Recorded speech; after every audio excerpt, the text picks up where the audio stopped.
Bonjour à tous et bienvenue. Enfin, après des mois de dur labeur, la publication dans les colonnes de The Guardian d'une enquête autour de Dadou Jambar, le président de la Fédération haïtienne de football, accusé d'abus sexuels sur diverses joueuses, parfois mineures. Alors c'est un travail de longue haleine que j'ai mené avec le journaliste italien Alex Sismic et Ed Aarons du Guardian. Et pour moi, c'est super important que cette vidéo, et que l'article également, parce qu'on varie les formats justement, on varie les langues aussi, se diffuse le plus possible. Pourquoi ? Parce que malheureusement, ça risque potentiellement d'être étouffé, et que si ça ne fait pas le bruit escompté, ces gens-là pourront encore s'en sortir.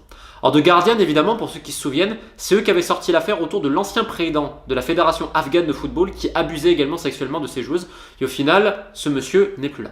Évidemment, pour Haïti, on va essayer d'aller plus loin parce que c'est le début d'une longue bataille, d'un long combat. Aujourd'hui, j'espère que des associations, des ONG et plein d'autres personnes diront stop et vont pouvoir agir pour les victimes et leurs familles. Je vais rappeler un petit peu les faits.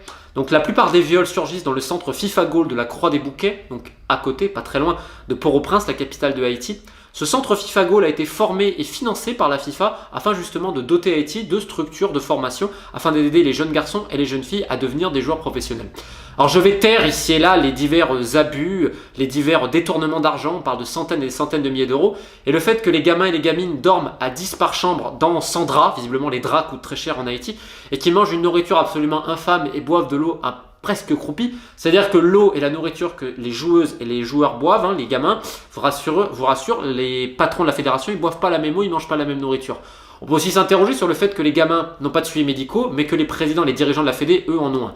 Bon, ça doit être un heureux hasard, encore une fois. Bref, je ne vais pas parler de ça, je vais surtout parler du fait qu'il y a des viols dans ce centre. Il y a énormément de viols, parce qu'il y a une personne, en l'occurrence, celle qui réveille et qui va coucher les joueuses, notamment, des fois va les voir. On parle de joueuses qui viennent très pauvres, parce que l'histoire du football haïtien, c'est l'histoire d'un pays qui est pauvre aussi. C'est-à-dire que beaucoup sont aussi orphelines ou orphelins. Parce que je vous rassure qu'il y a aussi des viols sur des jeunes garçons, mais on aura le temps d'y revenir aussi plus tard. Et donc, en fait, ces gamines-là, ça leur donne un toit, et même si c'est pas génial, c'est toujours mieux que la rue.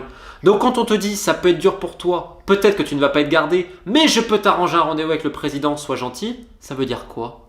Ça veut dire qu'on a des gamines de 14 ans, j'ai notamment un témoignage qui n'est pas dans le livre, pas dans l'enquête, excusez-moi, 14 ans, elle a été convoquée, on lui a demandé de se déshabiller, parce qu'ensuite il fallait la dévierger.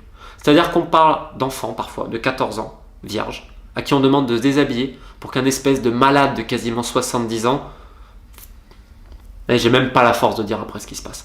J'ai même pas pu lui demander plus. Et je ne parle à d'autres victimes, des familles, etc. Parce que je peux pas. Je peux pas imaginer ce que c'est des enfants de 14-15 ans. Alors attention, les viols concernent aussi des joueuses plus âgées, parfois qui sont majeures de 18-20 ans. Tu en as certaines qui ont dû avorter, tandis que d'autres, à 16-17 ans, ont été enceintes. Elles n'ont pas avorté, sauf qu'une femme enceinte, évidemment, elle peut plus jouer au foot, donc on la dégage. La plupart, elles terminent dans la rue, dans la prostitution, dans la drogue. Certaines meurent à 20-25 ans. Tandis que les jeunes garçons, ceux qui sortent du centre, parfois, c'est la drogue, c'est les armes, c'est le banditisme et c'est aussi la mort, parfois avant 25 ans. C'est pas un centre de football, c'est un centre de la mort, le centre FIFA Goal de la Croix des Bouquets. Et c'est d'ailleurs marrant parce que toujours Dadou, donc le président de la fédération haïtienne, nous dit les étrangers sont les bienvenus, etc. Ils sont tellement bienvenus que lors des dernières élections, en février, si je ne dis pas de bêtises, pour la présidence, des élections d'ailleurs plutôt illégales, puisqu'il n'y avait pas d'opposants et tout, j'en avais d'ailleurs largement parlé dans une première vidéo sur les mots du football haïtien. Bizarrement, c'est bizarre, on a interdit l'accès aux gens de la FIFA. Je sais pas, il y avait peut-être quelque chose à cacher. Alors là, depuis qu'ils sont au courant, parce qu'ils ont obtenu un droit de réponse, etc., et ça a mis du temps à être publié, il y a eu des pressions ici et là, je vous le rassure, ils essayent de mettre un coup de pinceau, ils essayent de nettoyer le bordel qu'ils ont créé. Mais tu ne pourras jamais réparer le fait qu'il y a plus de centaines de victimes. On parle de centaines de victimes et plein d'autres choses. Il y a d'autres crimes, d'autres choses absolument abominables qui dépassent évidemment le crime sexuel qui seront expliqués bientôt. C'est que le début des hostilités. Un grand merci au peuple haïtien, un grand merci aux victimes, aux familles pour leur confiance, parce que ça n'a pas été facile, vous vous doutez bien. Moi, je vais essayer d'aller le plus loin possible, sachant que je n'ai aucune confiance dans la FIFA qui n'a dit absolument rien. Et je vais me prouver d'ailleurs les mails que je leur ai envoyés, parce que je n'ai absolument rien à cacher. Et je pense que c'est important vis-à-vis des gens d'être transparent. Quand la FIFA m'a officiellement demandé de l'aide pour cette affaire, de l'aide, parce que j'avais alerté la FIFPro, syndicat mondial des joueurs, à travers quelques amis, j'avais monté les dossiers des victimes, etc.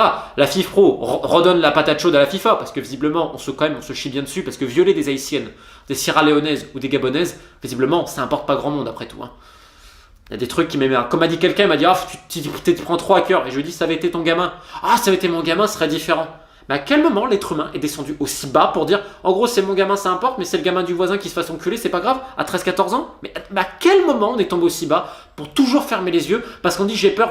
On va avoir peur jusqu'à où? Jusqu'à où? Jusqu'à ce que ça soit nos propres gamins. Et là, quand ça va nous toucher personnellement, on va dire, c'est pas normal et on va gueuler. Mais ce sera trop tard à ce moment-là. Ce sera trop tard et c'est déjà sans doute trop tard. Mais au bout d'un moment, je sais que c'est une bataille mythique et tu coupes une tête, il y en a 7 autres qui réapparaissent, mais on va pas non plus fermer notre gueule. Je sais que la seule solution, c'est de couper toutes les têtes en même temps et que j'en ai pas la capacité, pas grand monde dans la capacité, mais c'est pas en fermant notre gueule que ça va changer quelque chose. Bref, j'y retourne. Ce qui moi m'énerve un peu, mais ça me tient à cœur. Donc la FIFA me demande le LED, etc. J'avais mis. J'avais puisé le combat. Et donc je dis ok, pas de problème, on peut préparer des conférences et tout. Le lendemain, une personne de la FIFA, dont je vais taire le nom, mais elle est importante, et les gens de la FIFA savent de qui il s'agit, appelle en Haïti la fédération, notamment le secrétaire général et le président, pour leur proposer de l'aide. Je vais vous présenter un avocat suisse, etc. Donc j'ai envoyé un mail direct en disant, vous me parlez de confidence, de confiance, de confidentialité. Et le lendemain, c'est pas la faute de ces gens-là, c'est la faute d'une personne. Est en train de protéger des criminels sexuels, une personne importante.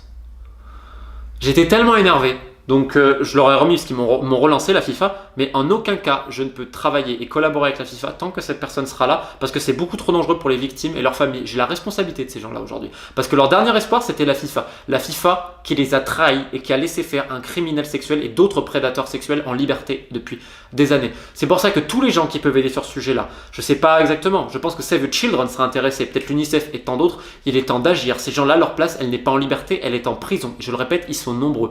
Donc les investigations vont continuer et j'en ai rien à cirer des menaces d'intimidation et tout. Au bout d'un moment, je vais le redire à tout le monde, à quel moment dans l'humanité on va accepter que des enfants de 13-14 ans soient déviargés, soient violés par des prédateurs sexuels de 70 ans. Et notre but c'est de fermer notre gueule et de laisser faire quand un des responsables de la FIFA essaye de les aider. Eh ben désolé, ce jour-là il n'est pas arrivé, il est temps droit à notre gueule et de faire quelque chose. Je sais que je vais pas révolutionner le monde, mais à minimum, un souci de transparence c'est bien. Et encore moi c'est que dalle, parce que moi j'ai pas été violé, moi ma vie elle est pas foutue. La vie de ces gamines elle est foutue à cause de gens comme ça. J'aimerais bien que vous réfléchissiez. Juste un truc, mettez l'image. 14 ans, votre gamine. On lui dit déshabille-toi et l'autre il va la violer. Vous faites quoi? Haïti, le combat continue. On libérera le football haïtien un jour. Et ce sera grâce à vous. Allez, j'en ai assez dit.